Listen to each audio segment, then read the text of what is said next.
Hi everyone, welcome to another episode of Jennifer's Tale. My life as a crossdresser. I, of course, am Jennifer, and you are probably a crossdresser, or a trans girl, or LGBTQ, or maybe you're a friend, wife, spouse, significant other of a crossdresser. Whatever the reason, chances are you stumbled upon this YouTube video, and I am so glad you did. First of all, before anything else, right below my picture here, please do me a favor. Click on the link, subscribe to my channel. I do a podcast episode usually once a week on Fridays.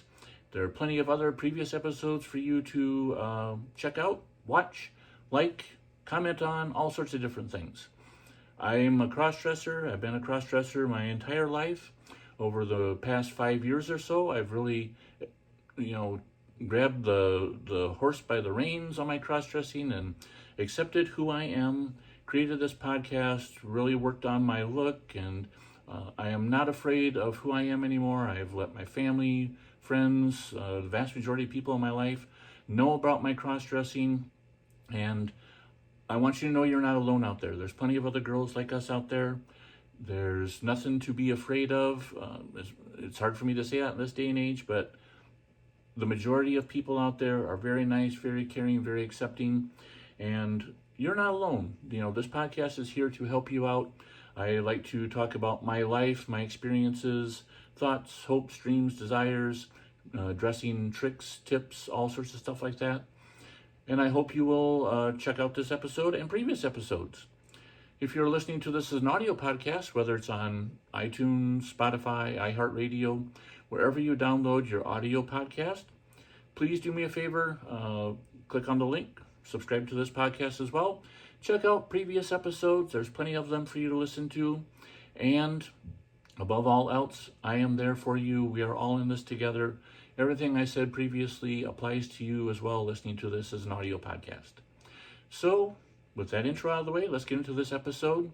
This episode is, surprisingly enough, a topic I haven't covered before, I don't think. Not like in this specific way, but it's all about restroom etiquette.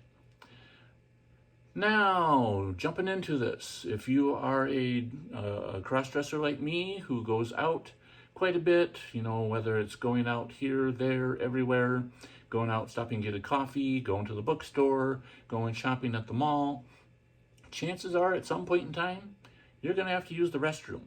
And there's plenty of girls out there who have all sorts of different views on going to the restroom while dressed up as their feminine selves. I want to talk about what I consider the proper restroom etiquette for going to the restroom, which one you should go to, what you should do. I'm going to try to cover it all in a nutshell in this episode. So, first thoughts, when you're dressed up totally as a woman, like I am, for example, if you're out in public and you're going and you feel you should go to a male restroom dressed as a woman, I would highly not recommend it. You may feel like there's a law somewhere or something that's going to, if you go into a ladies' room when you're a biological male, if somebody calls you out, you're going to get arrested for it. Chances are you're not going to. The odds of that actually happening, that scenario, or a scenario similar to that, are very, very, very slim. You're going to get a lot more looks if you walk into the men's room and go stand at a urinal and hitch up your dress. You're going to get a lot more looks from the guys in there, and they're going to be more of a risk to your safety than any woman that you run into in the ladies' room. So, me personally, when I'm out dressed as Jennifer, I go to the ladies' room. I will say if I go to a store and there is a family restroom or like a unisex restroom that is for like one person. I know where I'm at, Hy-Vees have like a family restroom. Some of the Walmarts have like a family bathroom. If I have that option, and I will go in there just to, one, to be by myself, and two, that way I don't have to risk anything happening, of being called out or anything like that. If I'm able to get a restroom just to myself, I'm going to take advantage of that. So, first tip, if you have to go potty and there's a single restroom that you can use that's gender neutral, take it. Okay, now, If you're out somewhere and you have to go to the restroom and you don't have that option, and the options are men's and women's, you definitely want to use the ladies' room because you look like a woman.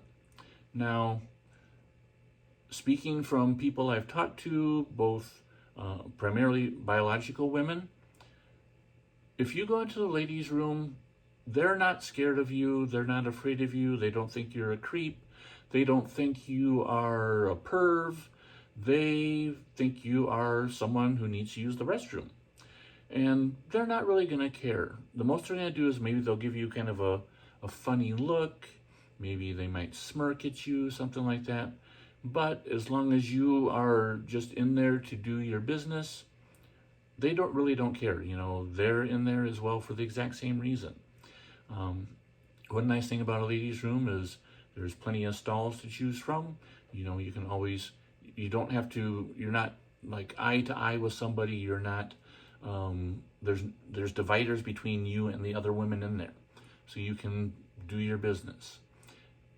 Now, doing your business.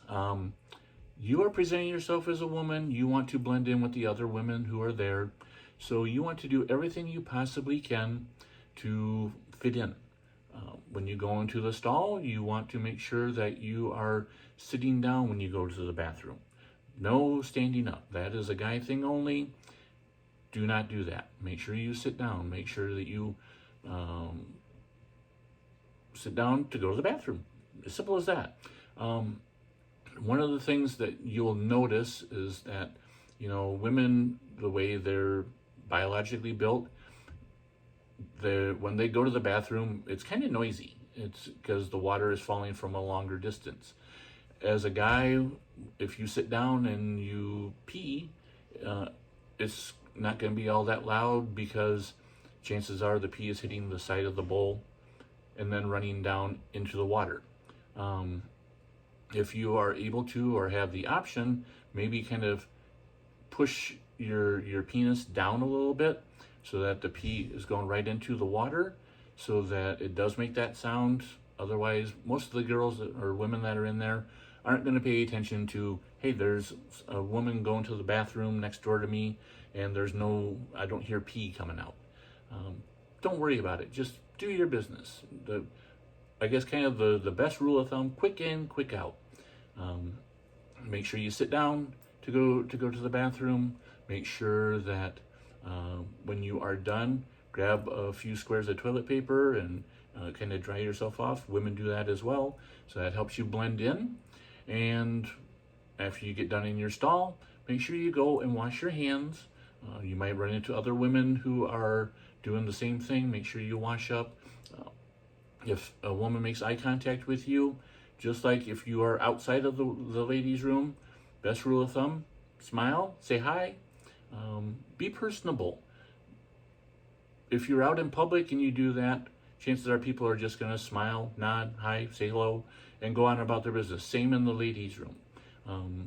You might want to check your makeup in the mirror, but usually from what I've discovered is it's easiest just to kind of quick in, quick out, get it over and done with, so that way there's less time for people to say something, look at you funny, that kind of thing. Other etiquette kind of things, like I touched on, I think a lot of times when I've been in the ladies' room, if I've been washing my hands with a girl next to me, maybe find something to compliment about her. Maybe if she's wearing a nice dress, compliment that. Maybe if her makeup looks on point, compliment that.